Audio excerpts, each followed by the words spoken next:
വിളിച്ചു പറയും, പറഞ്ഞ പോലെ തന്നെ വിജയിക്കുകയും ചെയ്യും. മോദി പറഞ്ഞാൽ പറഞ്ഞതാണ്. അതിന് എത്ര വലിയ കോട്ടയാണെങ്കിലും ഇടിഞ്ഞു വീഴുമെന്ന് പറഞ്ഞാൽ ഇടിഞ്ഞു വീഴുക തന്നെ ചെയ്യും.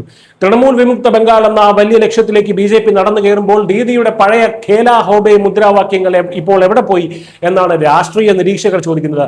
പശ്ചിമ ബംഗാളിൽ മമതാ ബാനർജിയുടെ 15 വർഷത്തെ ദുർഭരണത്തിന് അന്ത്യം കുറിച്ചുകൊണ്ട് ബി ചരിത്ര വിജയത്തിലേക്കാണ് കുതിച്ചു കയറിയത്. ദീദിയുടെ സാമ്രാജ്യം ഇന്ന് ചീട്ടുകൊട്ടാരം പോലെ തകർന്നടിയുന്ന കാഴ്ചയാണ് നമ്മൾ ബംഗാളിൽ കണ്ടത്. ബംഗാളിൽ ഭരണകക്ഷിയായിട്ടുള്ള TMCക്ക് നാണം കെട്ട തോൽവിയാണ് നേരിടേണ്ടി വന്നിരിക്കുന്നത്. 294 അംഗ നിയമസഭയിൽ ഫലങ്ങൾ പുറത്തു വരുമ്പോൾ കേവല ഭൂരിപക്ഷത്തിന് വേണ്ട എല്ലാ പ്രവചനങ്ങളും തെറ്റിച്ചുകൊണ്ട് 197 സീറ്റുകളിലേക്കാണ് നിലവിൽ BJP മുന്നോട്ട് നിൽക്കുന്നത്. അതേസമയം തൃണമൂൽ കോൺഗ്രസ് വെറും 90 സീറ്റുകളിൽ മാത്രമായി ഒതുങ്ങി വലിയൊരു പതനത്തിലേക്ക് വീണുകൊണ്ടിരിക്കുന്ന കാഴ്ചയുമാണ് നമ്മൾ കാണുന്നത്. ഈ വമ്പൻ വിജയത്തിന് പിന്നിൽ കൃത്യമായിട്ടുള്ള ഒരു മുൻകൂർ പ്രഖ്യാപനം ഉണ്ടായിരുന്നു. 2025 നവംബറിൽ ബീഹാർ നിയമസഭാ തെരഞ്ഞെടുപ്പിൽ 243-ൽ 202 സീറ്റും നേടി NDA വൻ വിജയം കൊയ്തപ്പോൾ ഡൽഹിയിലെ പാർട്ടി ആസ്ഥാനത്ത് പ്രധാനമന്ത്രി മോദി ഒരു കാര്യം പറഞ്ഞിരുന്നു. ബീഹാറിൽ നിന്ന് ബംഗാളിലേക്ക് ഒഴുകുന്ന ഗംഗാ നദി പോലെ ഈ വിജയം ബംഗാളിലും ആവർത്തിക്കും.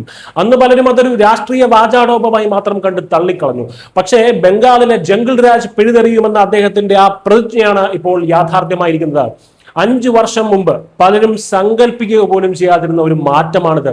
ശ്രദ്ധേയമായിട്ടുള്ള കാര്യം, പ്രമുഖ BJP നേതാക്കളെല്ലാം തങ്ങളുടെ മണ്ഡലങ്ങളിൽ മികച്ച ലീഡോടെയാണ് മുന്നേറിക്കൊണ്ടിരുന്നത് എന്നാണ്. അതായത് സുവേന്ദു അധികാരിത്തിന്റെ ശക്തി കേന്ദ്രമായിട്ടുള്ള നന്ദിഗ്രാമിൽ വൻ മുന്നേറ്റം നടത്തുമ്പോൾ തന്നെ ഭവാനിപൂരിൽ സാക്ഷാൽ മമതാ ബാനർജിയും സുവേന്ദു അധികാരിയും തമ്മിൽ ഇഞ്ചോടിഞ്ച് പോരാട്ടമാണ് നടന്നത്. അതായത് മുഖ്യമന്ത്രി ടു മുഖ്യമന്ത്രി പോരാട്ടമാണ് നമ്മൾ ബംഗാളിൽ കണ്ടത്. മറ്റൊരു സംസ്ഥാനത്തും അങ്ങനെ ഒരു പോരാട്ടം നമ്മൾ കണ്ടിട്ടില്ല. അങ്ങനെ മമതയെ നേരിട്ട് വെല്ലുവിളിച്ച് തോൽപ്പിച്ചാണ് BJP ബംഗാളിലേക്ക് അധികാരത്തിലേറുന്നത്. നിസിത് പ്രമാണിക്കിനെ പോലുള്ള നേതാക്കളും മികച്ച ലീഡോടെ തന്നെ മുന്നേറുന്നുണ്ടായിരുന്നു. ഇതിനെല്ലാം അപ്പുറം RG-കർ ആശുപത്രിയിൽ ക്രൂരമായി കൊല്ലപ്പെട്ട പെൺകുട്ടിയുടെ അമ്മ രത്ന ദേബ്നാഥ് BJP ടിക്കറ്റിൽ ലീഡ് ചെയ്യുന്നു എന്നത് ബംഗാളിലെ ജനവികാരം എത്രത്തോളം ശക്തമാണെന്ന് സൂചിപ്പിക്കുന്നു. ഭരണവിരുദ്ധ വികാരം എത്രത്തോളം ശക്തമാണെന്ന് സൂചിപ്പിക്കുന്നു.